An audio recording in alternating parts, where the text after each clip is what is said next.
Francesco, perché non vieni anche tu in Brasile?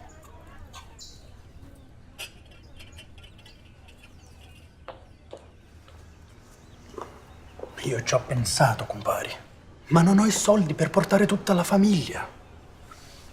E il bimbo che sta per arrivare. Gli affari vanno bene, Francesco. Io quasi non ce la faccio con tutto il lavoro che c'è. Parla piano, compare, parla piano. Ma tu sei un commerciante o che cosa, Francesco? Gli manca la materia prima, capisci? La materia prima è tutto importato, tutto. Strutto? Cosa? Perfino lo strutto è importato, compari. Perfino lo strutto, Francesco. Filomena, Sì? noi andiamo in Brasile. O formato do Gigantes do Brasil é um docudrama, né? É um documentário com dramatizações. A gente tinha como inspiração esse formato, que é dramatização, material de arquivo e especialistas, historiadores. Foi pesquisando um pouco sobre esse período da formação da cidade de São Paulo, que refletia muito o que o Brasil estava vivendo, que a gente encontrou esses nomes. Primeiro o Percival Farquhar, depois o Matarazzo. O Matarazzo naturalmente trouxe o Martinelli.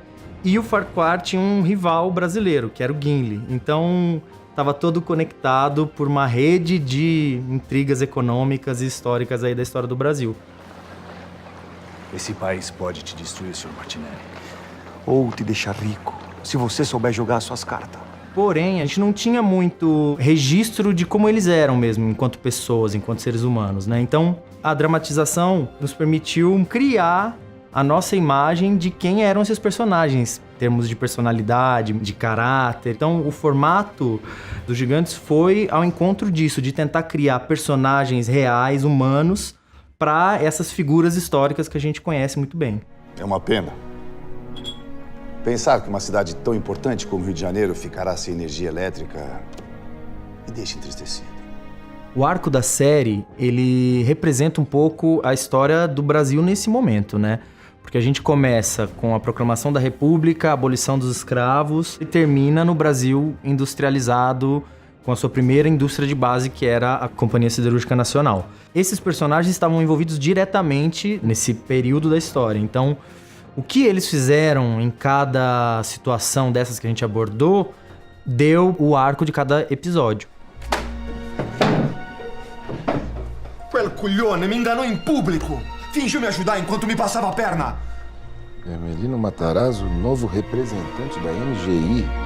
O processo de roteiro dos Gigantes foi bem tradicional. Eu li as biografias, fiz uma pesquisa sobre os personagens, escrevi a Bíblia. Depois disso, eu e mais 2 roteiristas, junto com o produtor executivo, nós fizemos a sala de roteiro e a gente discutia as histórias que estavam disponíveis já nesse primeiro momento. Aí a gente trouxe um historiador.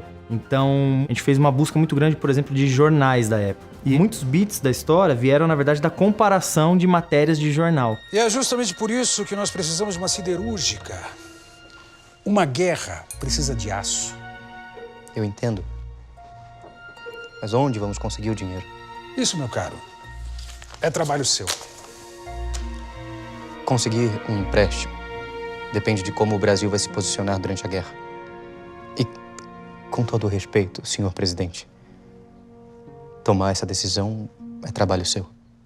O beat é geralmente quando você tem uma mudança de expectativa numa cena, né? A cena começa, o personagem tem uma certa expectativa, algo acontece que ele termina de modo diferente. Isso é um beat dentro da cena, mas existe também uma coisa que os americanos falam que é o beat sheet, que seria mais ou menos a nossa escaleta. É o que acontece em cada momento da história, né? Então, toda a cena termina com alguma coisa acontecendo que não deixa a cena se fechar em si própria. Mas você não acha que uns porco bonito desse devia ficar com o Matarazzo?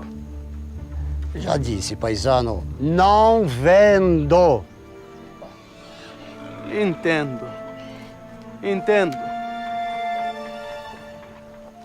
Mas você já ouviu o que dizem por aí, não ouviu, compadre? Quem fere Matarazzo morre. É o que dizem. O formato de cada episódio respeitava uma coisa clássica, que era o personagem tinha lá um evento que fazia com que ele decidisse fazer o que ele queria fazer, encontrava dificuldades ao longo do caminho e sempre a gente tinha um ápice, que era o momento que ele ou realizava aquilo que ele queria ou chegava muito próximo de, mas tinha que tomar um segundo caminho que empurrava o seu desejo um pouco mais para frente. Bom rever um velho amigo nesses novos tempos. Voltei para recomeçar, cara Alexa. Então você não ficou sabendo? O quê? A guerra começou.